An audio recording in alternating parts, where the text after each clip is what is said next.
আসসালামু আলাইকুম ফ্রেন্ডস, অ্যাডুজেট শিক্ষায় আপনাদেরকে স্বাগতম। আপনারা সবাই কেমন আছেন? আশা করি সবাই ভালো আছেন। বরাবরের মতো আপনাদের সাথে আছি আমি সাইফুল ইসলাম। চলে এসেছি নতুন একটি টিউটোরিয়াল নিয়ে। সো আজকের টিউটোরিয়ালটি কোন বিষয়ের উপর হতে চলেছে সেটা নিশ্চয়ই আপনারা টাইটেল এবং থাম্বনেল দেখে অলরেডি বুঝে গেছেন। তো আমি কথা বাড়াবো না, চলে যাব মেইন টিউটোরিয়ালে। আর মেইন টিউটোরিয়ালে যাওয়ার আগে একটা কথা বলে নিতে চাই, আপনি যদি আমার চ্যানেলে নতুন হয়ে থাকেন তাহলে অবশ্যই আমার চ্যানেলটি সাবস্ক্রাইব করে নোটিফিকেশন বেলটি অন করে দিবেন। আর যারা অলরেডি সাবস্ক্রাইব করে রেখেছেন তাদেরকে অনেক অনেক ধন্যবাদ। যারা আমার এই ভিডিওটি ফেসবুক থেকে দেখছেন তারা আমার পেজটি ফলো করে সাথেই থাকবেন। তো চলুন চলে যাই মেইন টিউটোরিয়ালে।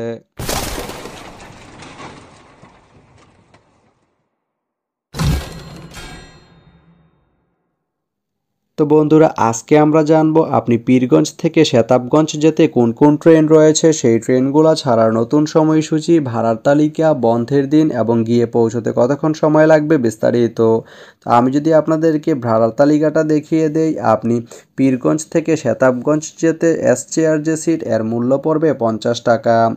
এখন আমি যদি আপনাদেরকে ট্রেনের সময়সূচিগুলো বলে দেই, আপনি পীরগঞ্জ থেকে শেতাবগঞ্জ যেতে প্রথমেই যে ট্রেনটি রয়েছে সেটি হচ্ছে দুলনচাপা।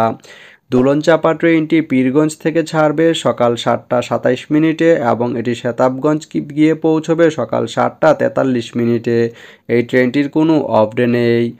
এরপরে রয়েছে দ্রুতযান। দ্রুতযান ট্রেনটি পীরগঞ্জ থেকে ছাড়বে সকাল 8টা 47 মিনিটে এবং এটি শেতাবগঞ্জ গিয়ে পৌঁছবে সকাল 9টা 1 মিনিটে। এই ট্রেনটির কোনো অফ ডে নেই। এরপরে রয়েছে বাংলাবান্ধা। বাংলাবান্ধা ট্রেনটি পীরগঞ্জ থেকে ছাড়বে সকাল 10টা 16 মিনিটে এবং এটি শেতাবগঞ্জ গিয়ে পৌঁছবে সকাল 10টা 33 মিনিটে। শনিবারের দিন এই ট্রেনটি বন্ধ থাকে। এরপরে রয়েছে কাঞ্চন। কাঞ্চন ট্রেনটি পীরগঞ্জ থেকে ছাড়বে বিকাল 5টায় এবং এটি শেতাবগঞ্জ গিয়ে পৌঁছবে বিকাল 5টা 19 মিনিটে। এই ট্রেনটির কোনো অফ ডে নেই। এরপরে রয়েছে একতা।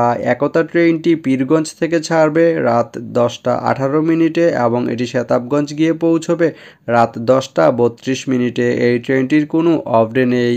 তো আপনি পীরগঞ্জ থেকে শেতাবগঞ্জ যেতে এই 5টি ট্রেনের যে কোনো একটি ট্রেন ব্যবহার করতে পারেন। তো ভিডিওটি কেমন লাগলো অবশ্যই কমেন্ট করে জানাবেন। আর ভিডিওটি যদি ভালো লেগে থাকে বা আপনার কোনো উপকারে এসে থাকে তাহলে ভিডিওতে একটা লাইক করে দিবেন, কারণ আপনার একটা লাইক আমাকে অনেক ইন্সপায়ার করে নতুন নতুন আরও ভিডিও বানাতে। তো ধন্যবাদ সবাইকে ভিডিওটি এতক্ষণ ধৈর্য ধরে দেখার জন্য। ভালো থাকবেন, সুস্থ থাকবেন, অ্যাডুজেট শিক্ষার সঙ্গেই থাকবেন।